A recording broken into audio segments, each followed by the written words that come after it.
издание. Официјално признати дополнителни знаци на инфекција со коронавирус. Обединетите нации упатија повик до владите ширум светот да ги почитуваат човековите права за време на пандемијата. Интервју со Росана Алексовска од Граѓанската асоциација МОСТ за борбата со лажните вести со помош на тимови формирани од НАТО. Останете со нас.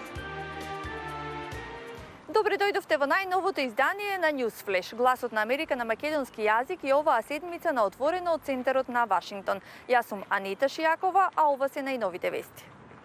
Американските здравствени представници велат дека грозница, тресење, болка во мускулите, главоболка, болка во грлото и губење на чувството за мирис или вкус исто така може да бидат знаци за инфекција од коронавирус.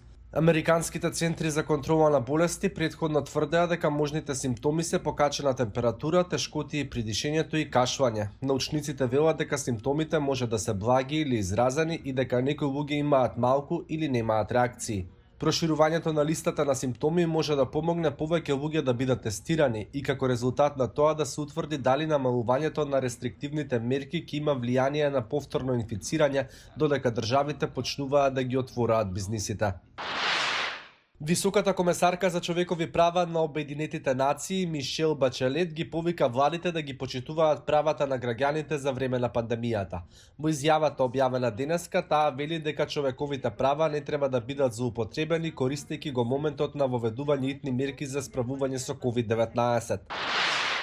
Глобалните пазари се во позитива. Јапонскиот носечки индекс Никеј порасна за 2,7% откако Централната банка најави откупување владени обврзници и корпоративни долгови вредни милиарди долари. Кај тргувањето фјучерси на нафта, Брент, меѓународниот стандард, се тргуваше за $20,31 по барел, 5,2% помалку. НАТО формира тимови за борба против лажните вести. Милена Ѓоргиевска ги пренесува македонските искуства на граѓанската организација МОСТ. Лажни вести за време на пандемија, дезинформации, полувистини и скривени факти, вести што се побрзо од коронавирусот. Наслови од типот: професор од Харвард го продал вирусот на Кина, Бил Гейтс преку вакцини ќе постави микрочипови кај луѓето, 5G мрежата ги уби врапчињата. Се со една цел – да се внесе недоверба во институциите и системот воопшто. Помош против заканите од дезинформирање најави и НАТО преку амбасадорката на САД Кеј Хачисон.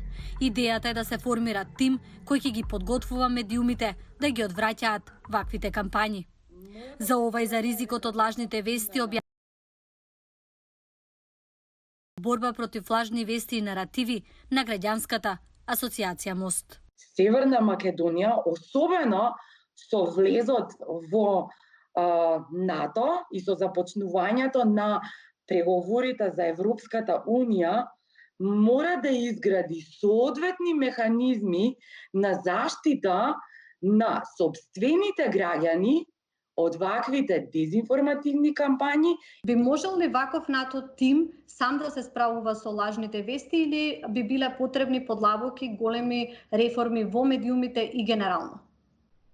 Мојата препорака е дека ваков тим на НАТО ќе биде од голема полза за државата и за граѓаните и препорачувам владата на Република Северна Македонија и НАТО да ја разгледаат оваа можност и да ја искористат. Агресивните дезинформативни кампањи може да предизвикаат и материјални штети, може да предизвикаат и безбедносни проблеми.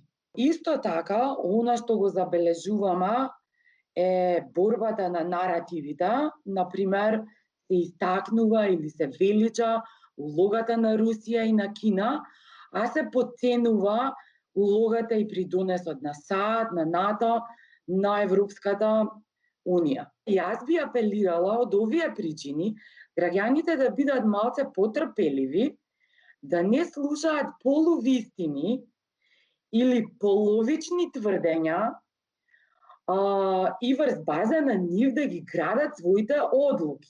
И зошто е ова толку многу важно, бидејќи на крајот на денот граѓаните и сите ние сме оние кои што се жртви на овие дезинформативни наративи и на овие дезинформативни кампањи. Росана, благодарам за разговорот. Ви благодарам и на вас за поканата. Водечки лекарски организации во САД бараат да се приберат дополнителни информации за тоа кој точно умира од COVID-19. Постојат индикации дека афроамериканците се повеќе погодени од вирусот. Керол Пирсон има повеќе. Една изрека вели, кога белата Америка ке настине, црната Америка добива пневмонија. Ова никогаш не било поточно отколку сега со коронавирусот. Неколку сојузни држави објавија податоци кои покажуваат поголем број хоспитализации на афроамериканците и поголема смртност кај оваа категорија откако ќе бидат примени во болница. Во Луизијана, афроамериканците се 1/3 од популацијата, а на нив отпаѓаат 70% од починатите. Сличен диспаритет има и во други држави. Во Њу Јорк, латиноамериканците се 29% од популацијата, а во бројот на смртни случаи се застапени со 34%. Афроамериканците, хиспанците и другите малцинства генерално имаат пониски примања споредено со белците и многумина од нив работат на првите линии на изложеност и честопати не може да си дозволат здравствена заштита. Знаеме дека црнците се склони на хипертензија, срцеви проблеми. И латиноамериканците и афроамериканците имаат повеќе астма. Сите етнички групи има значително повисока стапка на дијабетис. Ова се трите заеднички фактори на ризик што се идентификувани. Социјалното дистанцирање спречува ширење на заразата, но е невозможно за луѓе со ниски примања. Како да ја кажете на самохрана мајка со 3 деца да се самоизолира ако била изложена? Да предпоставиме дека работи како медицинска сестра. Невозможно е да се изолира во домаќинство со уште 8 членови во мал стан. За да го преживее вирусот, организмот треба да е доволно здрав да го победи. Заразувањето е како да примате силен удар. Ако телото не ви е во добра кондиција, ударот ќе ве совлада. Доктор Тајсон Бел вели дека политичките лидери се свесни за ситуацијата и дека собраните податоци може да се искористат за менување на политиките. Италија, една од најпогодените држави од коронавирусот, настојува да се врати во нормала. Животот мора да продолжи, велат италијанците. Со недели, единствените луѓе надвор во Рим беа оние што трпеливо чекаа ред да влезат во продавница за храна. Сликата на градот беше празни автобуси, граѓани кои ги шетаат дневните миленици, како и полициски патроли. Баровите, хотелите, како и музеите се уште се затворени. Бензинските пумпи сега се само послужување без асистенција. Сепак, полека и трпеливо, Италија се движи кон враќање на животот во нормала. Некои бизниси повторно се отвораат, како оваа продавница за канцелариски прибор во центарот на Рим. Се внимава на безбедноста и на муштериите и на вработените. Tanto contenti perché comunque si ricomincia. Многу сме среќни што полека ги враќаме работите во нормала. Тука сме и ги чекаме муштериите. Антонио вели дека животот мора да продолжи.